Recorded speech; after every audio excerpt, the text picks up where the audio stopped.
So you just talked about the last subject right now where we had the... It's a good segue. It's a great segue because we have that walk across the CIA crest on the ground. The new just intersectional imperialism is here. Yay, let's go. So we have a little scoop going on over here. It's Scoop. Shout out to Scoop Gang. Scoop Gang. Hillary Clinton, Condi Rice concerned about Afghan troop withdrawal. Oh, really? Fam. Now, I just want to, before we go into this stuff real quick, I just want to say here, think about what they're doing. I think there's two things they're trying to do. Number one, they're trying to show, like, Joe is the practical one here. Even Condoleezza Rice, a Republican, even Hillary Clinton, the last Secretary of State, and the first one under a liberal, they're concerned about what's going on. Right. They're concerned about the woman we're leaving behind. I see two neocons right there. Yes. No difference. And practical Joe, though, is going to stay the course and pull the troops out, or...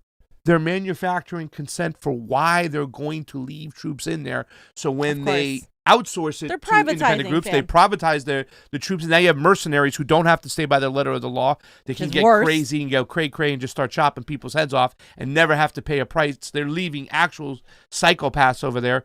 But this article is also going to tell you some ways in which they're going to justify those moves. So we have to pay attention to both those things. Number one, Joe is full of shit. He is not the practical one here, even though Condi Rice and HRC want to stay there. He's still not the practical one. He was for every single war, including a surge in Afghanistan before anybody else. And number two, they're going to tip their hat and show you their cards. So let's read the first couple paragraphs over here. Maybe the whole thing because it's a small article. Hillary Clinton and Condoleezza Rice told members of the House Foreign Affairs Committee they're worried about President Biden's plan to withdraw U.S. troops from Afghanistan, with Rice suggesting the U.S. may need to go back, Axios has learned. I literally said that. Why it matters. The position puts two former secretaries of state from the Obama and Bush administration at odds with one of Biden's most significant foreign policy moves to date. Okay, first of all, it's not a significant move. It's kind of full of shit. Right? The date was May 1st. It would be significant if he pulled them out already, right? If he fully was not going to leave mercenaries behind, and he stuck to the date. Why did he extend the date? To politicize it, to give him more time to stay there. So just listen to the language of the fake press out there that gets a full reign to do whatever they want to do, as they try to frame it as one of Biden's most significant foreign policy moves. You're not getting away with that. It's pinned on my Twitter. Joe Biden was one of the first to push for a surge in Afghanistan. He was for it before he was against it. So don't be fooled. Why it matters. Okay, so let's get into a few of these things. The new president has vowed to complete the withdrawal by September 11th, the 20th anniversary of the 9/11 attack. U.S. forces were sent to Afghanistan by Rice's then boss, former President George W. Bush, to destroy the havens, right, used by the attack's organizers. In other words, the Osama bin Laden crew, they were hanging out in Afghanistan, even though they were from Saudi Arabia, and all the attackers were from Saudi Arabia, the majority of them. They were hanging out in Afghanistan, so that was a reason to go in there, because the Taliban was providing them cover.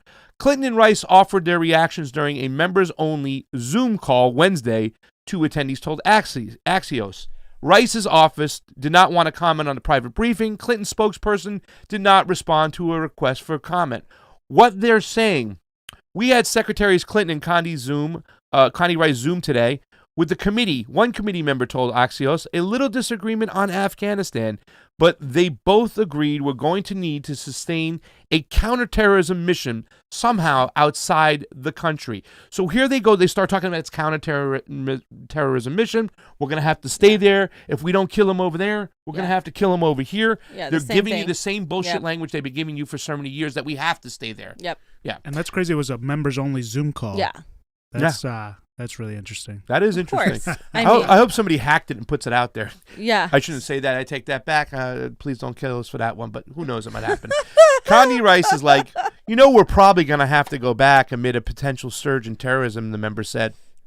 Condi Rice is like, we're going to probably have to go back. I mean, listen to the language. Yeah. Representative Mike McCall, a Republican from Texas, the top Republican on the committee, told Axios, with the potential for an Islamic state. Jesus Christ. With the potential for an Islamic state. Listen to the language, coupled with what they're going to do on our contractors in Yemen and Afghanistan is sadly, it's going to be a tragic there, and we're going to all see it coming. In other words, they're acting as if they pull back, Yeah, it's going to release the hounds, terrible. and it's going to be a bad move, and we have to stay there. Yeah, this is what they always do. This is deja vu, guys. This is what happens every single time. This is why the idiots who are trying to say, oh, Biden's really going to remove troops from Afghanistan. On the left, by the way, all these people on the left saying, oh, yeah, Biden, this is a good thing. You know why they're doing it? Because they have to prove that they were right for voting for Biden. Yeah, because a lot of these people voted for Joe Biden. A lot of these people on the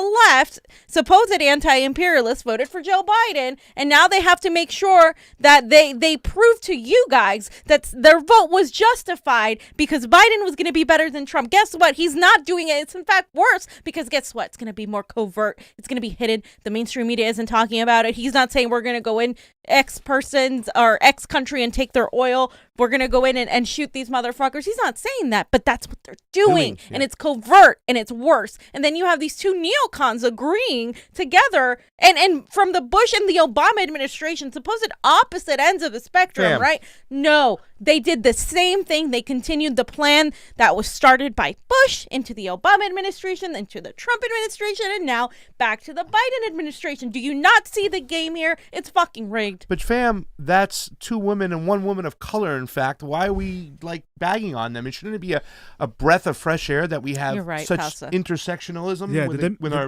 our empire? Did they make a big deal about it when Condoleezza Rice was Secretary of State? No, not at all. No. Not at all. Because she was a Republican. She was a Republican, so they didn't make a big deal of it and stuff and whatnot and stuff. But I mean, I can tell you this much from my living days: this was the worst administration of all time. Hearing them talk all the time, it was just awful. And then all of a sudden, you had all these neo-libs backing them up. Joe Biden went on the floor of the Senate and for over an hour sold the Iraq war, and all of a sudden, he was okay about giving Bush all this credit and all this support to go into Afghanistan. Right, because they want unity with the other side on war. On war. They always agree on war. And family, I also have to point out the fact that you're saying that, and this is something that's really important, you still have these independent media people on the left, these progressives that are still trying to give you I want to read a couple more of those things. They're still trying to push the fact that they voted for Biden or they supported Biden to say that they're still right. That's why this piece of legislation right here, this withdrawal, is a lot of them are kind of like just grabbing on it. Well, look, here it is. He's going to release the troops. Look at this, whatnot. It's justifying their wrong vote and their wrong push to have support Joe Biden because he's worse on war, he's worse on foreign policy, he's worse on our civil liberties, and now the election shit they're twisting upside down. It was a bad choice to vote for Joe Biden, to give the keys back to the establishment rather than let them die on the branch and let them lose to Donald Trump again so you can have some real change. That's the big thing that we're missing over here because now they're back in control. The same people back in control, and that's worse than Trump 4 years. At least I feel that way.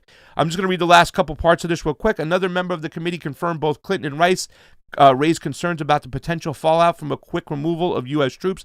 Then again, here we go again. The quick fallout, fam. It's 21 fucking years. How is this quick? How is this quick? They've been there for 21 years. We've been there for how long? It's not quick. If we pull out tomorrow, it's 21 years. It's terrible. And it's so stupid. They also give you this thing, well, that's not safe for the troops. How is it safer to keep them in Afghanistan with the Taliban there? I don't want to get into this. Both also expressed concerns about the U.S. diplomats on the ground following the withdrawal and what the move will mean for the global war on terrorism.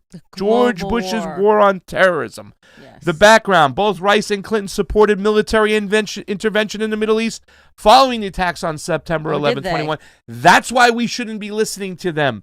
Rice, who was Bush's national security advisor at the time, helped craft the administration's wartime response. Another reason why we shouldn't be listening to Condoleezza Rice. Then Senator Clinton, considered by many a military hawk.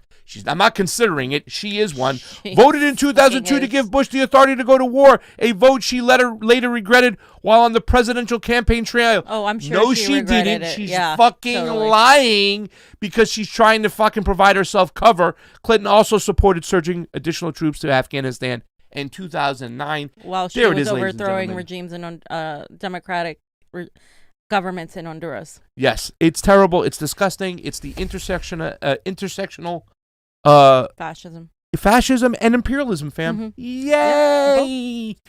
It's disgusting, and I want to go into this real too, because since we talked about your good boy Anthony Blinken, who was on Sesame Street with Grover, I always like to point that out because it's disgusting to think that they would put a warmongering sicko psychopath on fucking Sesame Street, right? Please. Wow. A great article by Caitlin Johnstone. She always writes some good stuff. World's most tyrannical regime can't stop babbling about human rights, because that's what it's all about, fam. Yeah. It's always about human rights. That's what we care about. I'm going to read the first couple paragraphs, and then we're going to look at his tweet, and we're going to look at some of the response to his tweets, because I'm really happy that every time this asshole puts up a tweet that's really stupid, and he puts up a lot of them. He was putting up some tweets about Peru the other day. Really, I mean, every time he puts out a tweet, his ass gets ratioed. But let me read a little bit about the article, because I really want to lay the groundwork, which Caitlin's done. America won't back away from its commitment to human rights and fundamental freedoms, fam. We jail more people in our country than any country in the world, and now we're taking away their press freedoms and their rights online. But yeah, sure. That reads the tweet from the presidential Twitter account. No responsible American president can remain silent when basic human rights are violated. Said Julian Assange needs some help. A tweet, an excerpt from the U.S. president's prepared congressional address, was retweeted on Saturday by Secretary of State Tony Blinken with the caption, "We will always defend human rights at home and abroad." Like all U.S. Secretaries of State, Blinken's public statements overwhelmingly focus on the claim that other nations abuse human rights, and it's America's duty to defend those rights, which is very silly, considering the fact that the U.S. government is the single worst human rights abuser on planet Earth. Hear, hear. There is no government that is circling the planet with hundreds of military bases and working to destroy any nation which disobeys its via invasion, proxy wars, blockades, economic warfares, stage coups, and covert operation. There is no other government on earth whose violence has killed millions of people and displaced tens of millions. Just since the turn of the century, there is no government waging nonstop wars around the world and dropping scores of bombs per day on human beings in foreign nations in order to perpetuate the iron fist domination of the planet, fam. Wow, a great article, guys. You should go check out the article. But I mean, absolutely, we are the world's most bloody regime. In fact, in an interview with a journalist, the party from the gentleman who's running in Peru, the leftist, literally said that the United States government is the most bloodthirsty regime in the world, and they're going around and just doing what they want. We are the police of the world. This is what we do. Again, this is why when you talk about the police state, the national security state, you have to always connect it. This is who we are. There's nothing different between how we treat our citizens and how do we treat the empire, except like we pretend more with our citizens. And now look at the gaslighting from Blinken. Yeah, and let me say this much too as well. With these regime changes, with these bombs, with these supporting dictators and fascists in other countries, this is why we have a migration problem. I argue this with a lot of Trump people all the time, and this is something they have to look at. I'm sick and tired of talking about the problem at the border. I want to talk about the problem we have intervening with all our bases, just like Caitlin Johnson said, all our bases, all our bombs, all our dictatorship, all our sanctions, all our coups. This is the reason for the cause for migration. So if you're out there and you're one of those people who want to be like, I want to protect the borders, let's start with removing our actions that us, the United States, the CIA, the deep state, whoever, the predator class, doing what they do. Let's take a look at his tweet, because I like the fact that he got somewhat ratioed. I think he's got his likes propped up a little bit. They were artificially still pretty ratioed. It is pretty close up there. We will always defend human rights at home and abroad. And this is from Joe Biden. America won't back down from our commitment to human rights and fundamental freedoms. We got to build back better. We got to build back better. No responsible American president can remain silent when basic human rights are violated. So let's take a look at some of their responses. That's a bunch of malarkey. Here's Sam. Sam is the first one, I believe. Right there. Remember this, fam? This is the basic human. This is us at Abu Ghraib, and this is in Iraq. where we promoted torture. Yep. We took pictures of it. We glorified it. We justified it. It was always about we got to find somebody who's going to attack us, just like 9/11. They used that as an excuse to do that to those people of Iraq, and that is disgusting. The next one is from Land of Used to Be, right? At home, too. Look at it now. How many times have we said, fam, we're bringing our imperialism home to roost? Does that look like police officer, or does that look like a war to third world nation? Exactly. There's no separation. The next tweet we have from Margaret Kimberly. She's been on the show before. Did you forget that people are denied medical care in Venezuela, Syria, Iran, and other countries because of U.S. sanctions?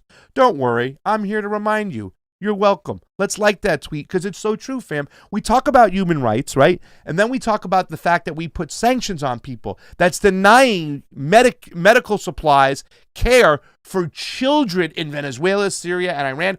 How many children did we kill in Iraq? And we had, what was her name who said it was worth it? The Secretary of State at the time. Are you talking about Hillary Clinton or are you talking No. Was it Margaret Thatcher, I think? Or I can't remember. But once again, the whole administration justified the sanctions, and they killed over 1 million children in Iraq. How is that not human rights abuse when we cut off their financial means for them to get medicine and whatnot? Madeleine Albright. Albright, thank you so much. I get Margaret Thatcher and Madeleine Albright mixed up. Comrade Misty. Just a bunch of warmongers. I know, warmongers or will be warmongers. She's got a good response, Conrad Misty. We love you, Julian. Give him the fingers. Exactly. And this next one is kind of cool, too, as well. Oh, is it? This is Drumming for Justice from Nationalized Amazon. He says, imperialists say what? And it talks about, look at all the U.S. interventions since World War II. China, Syria, Korea, China, Iran, Guatemala, Tibet, Indonesia, Cuba, Democratic Republic of Congo, Dominican Republic, Vietnam, Brazil, Republic of Congo, Guatemala, Laos, Dominican Republic, Peru, Greece, Guatemala, Cambodia, Chile, Argentina, Angola, Turkey, Poland, El Salvador, Nicaragua, Cambodia, Lebanon, Grenada, Libya, Iran, Libya, Philippines, Panama, Iraq, Kuwait, Somalia, Iraq, Bosnia, Iraq, Sudan, Afghanistan, Yugoslavia, Afghanistan, Iraq, Somalia, Iran, Libya, Venezuela. It doesn't stop, fam. That is what the dollars you spend go to. Johnny. At Bolivia. I would add Bolivia. Somebody didn't put Bolivia on the list over there. That too as well. Oh, and this is Redfish, which they got censored on Facebook. I'm going to show that later. Okay. Everybody's getting censored nowadays. Yeah. And this is still one of my favorite memes. I love this one. The opinionated lab. Yeah. Look at it. There it is. I love that. That's my favorite meme. Just the straight face and then the breakout with laugh. J.K. Rowling. That was from Spider-Man. Yep. But I love that meme. It's just hysterical. And you have a bonus here, right? Yeah.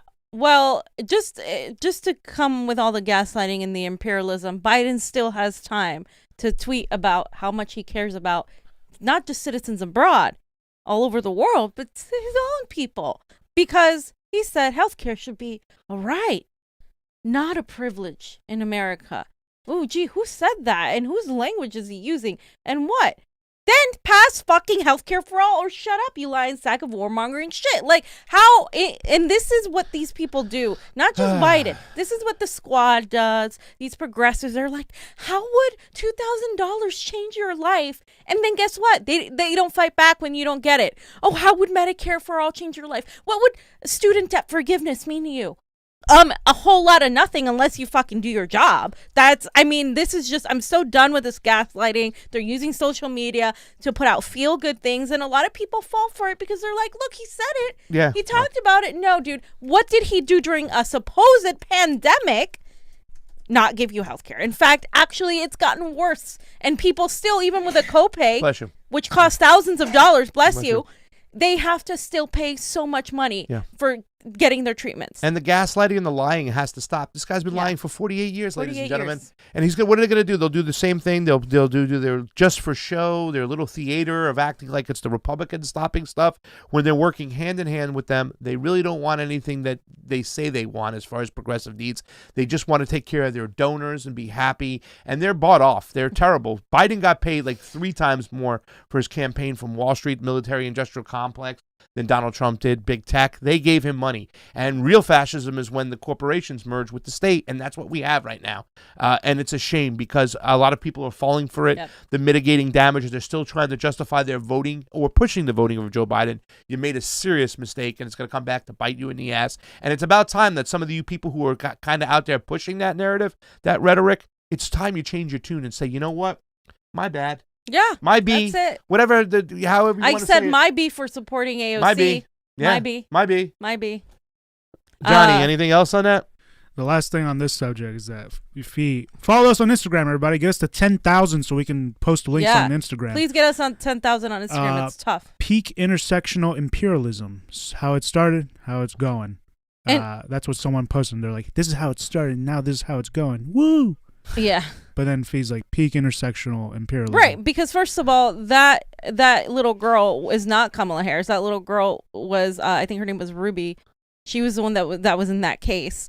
And you're comparing an activist. She's still a lifelong activist. She's still out there fighting the good fight, to Kamala Harris, who has jailed more black people and brown people than anybody. And literally, she is being touted as this most just the most radical VP, and the right of course helps with that by calling them commies, by calling her and Biden like the radical left and all that stuff. Like she's a neocon. They're neocons. They want war. They want the empire. They are against freedom and democracy.